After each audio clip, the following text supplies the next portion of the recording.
G'day and welcome to the launch of one of the most exciting cars of 2023, the Toyota GR Corolla. It'll be on sale from March 7, priced at $62,300 plus on-road costs, and we're here at Sydney Motorsport Park for the evaluation.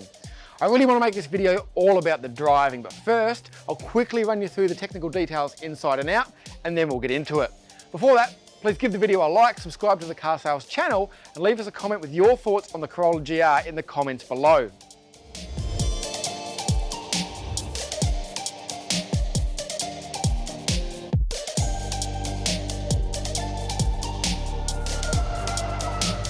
So basically what we have here is the mechanical package of the GR Yaris Rallye stuffed into the larger 5-door Corolla body shell. So under the bonnet, 1.6 litre 3-cylinder turbocharged engine producing 221 kilowatts, 21 more than the Yaris, and 370 Newton meters. 6-speed manual is the only gearbox, 0 to 100 takes around 5.3 seconds.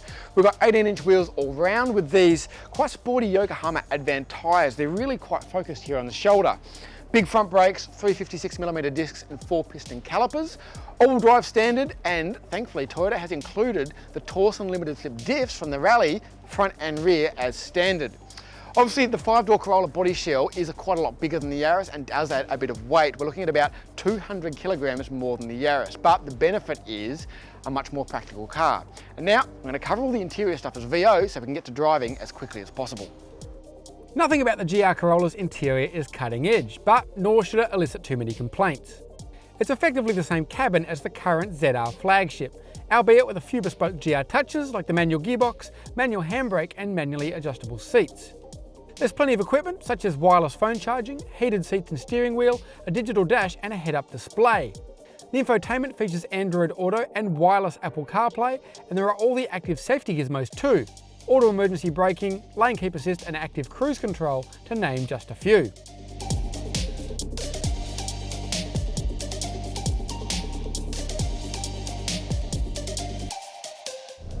Alright, let's start on the skid pan, which might seem a bit pointless, but it does give us the opportunity to feel how this thing behaves sort of at the very limit of grip, and to try out a couple of the different drive modes. Obviously we've got the adjustable all drive system. We've got 60/40 in normal, 30/70 in sport and 50/50 in track. So at the moment I'm in 30/70 sport. We've got a little course here set up. Obviously one of the cool things about this GR Corolla is that you lift the handbrake and you don't need to dip the clutch, because when you do it, it automatically disconnects the rear drive. And then once you get on the power again, whee, it sends the power where it needs to go. So let's do another run in 30/70, see if we can link a couple of these corners up. And then we'll shift it and see what the changes are. So we've got this little slalom here, we'll just keep it in first gear. Again, these tyres are quite aggressive, but no, I didn't flick it, but that's okay. We've got the handbrake to save us.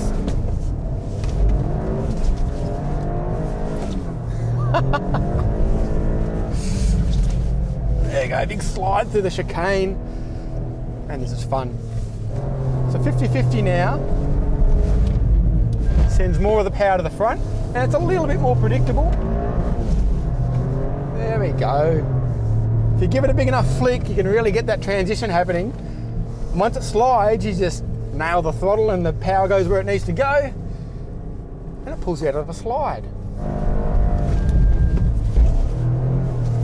You can get this thing to crazy angles, and back the other way.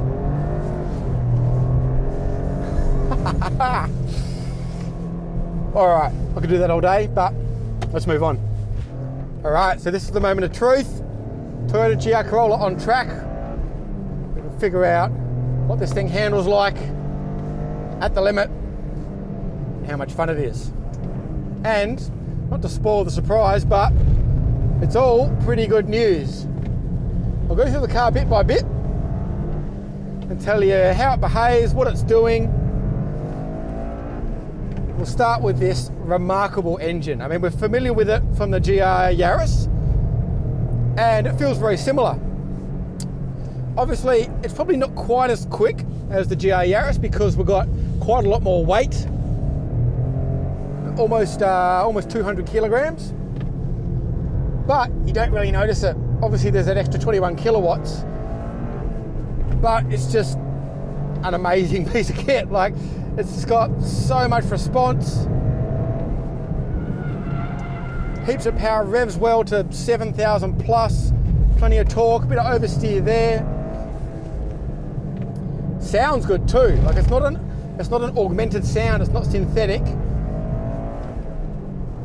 It's all coming from that unusual triple exit exhaust. Look at that, picks up 5, 6, 7 new gear, and the gearbox is really good. Short ratios, great shift. Slippery here today, but we can power slide the car through the turn there. Yeah, good gearbox, easy to heel toe, short ratios, great shift, particularly close between the gates, 1 and 2, 3 and 4.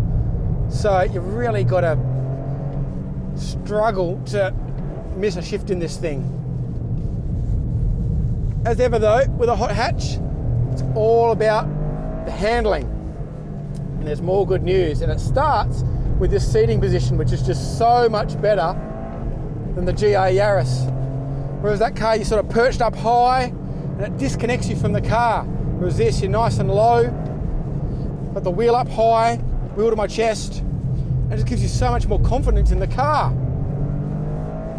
You're really located well. Combine that with longer wheelbase, wider tracks, and you've got a car that feels planted, feels secure, feels composed, and that gives you a lot of confidence. Brakes are great. You know, it's wet today, so we're not really punishing them like we would on a track day, on a dry track day, sorry, but I suspect they'd probably be perfectly fine.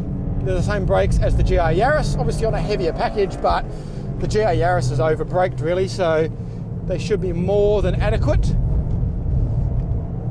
But it's the handling. I mean, it's got the adjustable all-wheel drive, and at the moment I'm in track, so the 50-50 split. To be honest, it doesn't change the car that much.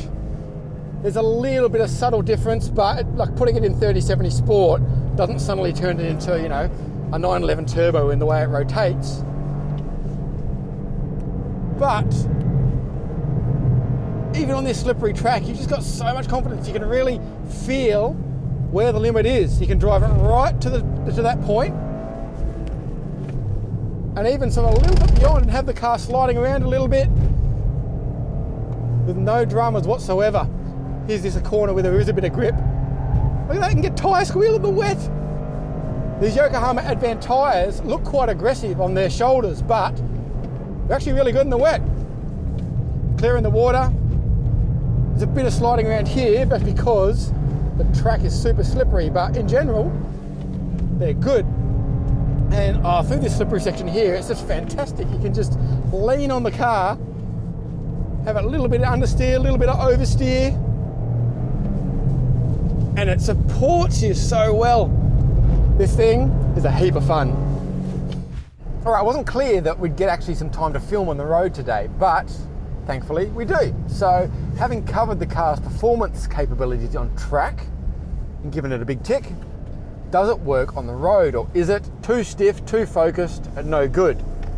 Not at all. If you compare it to the GR Yaris, it's just a much more practical proposition. Obviously it's a lot more money, but it works. We've got a proper back seat now. The boot is still too small, but that's just a Corolla thing. You can't do anything about it. Vision's better. Got better vision out the front, better vision out the back, etc., etc. It's a more usable car. Again, the driving position is just so much more comfortable. You're not perched up like this, looking out over everything. I'm comfortable. I'm actually well positioned in the car. Got plenty of kit, heated seats. This digital dash is pretty funky. Got a head-up display. Can show speed and satellite navigation instructions, so that's good. Leather wheel, leather gear knob. Quality's pretty good. It's not obviously going to change the world, but it feels good. Most importantly is just not at all a difficult car to drive. Got nice light steering. The ride is definitely on the firmer side, but it's not too uncomfortable. On rougher roads, you can get jostled about a bit. If the car has to choose between, say, body control and your comfort, it will probably choose body control, but I think anyone used to performance cars won't be bothered by it at all. Obviously, it doesn't have adaptive dampers, so one size fits all. And, you know, it's not as comfortable or as nice in here necessarily as, say, a Golf R, but I think it's perfectly acceptable.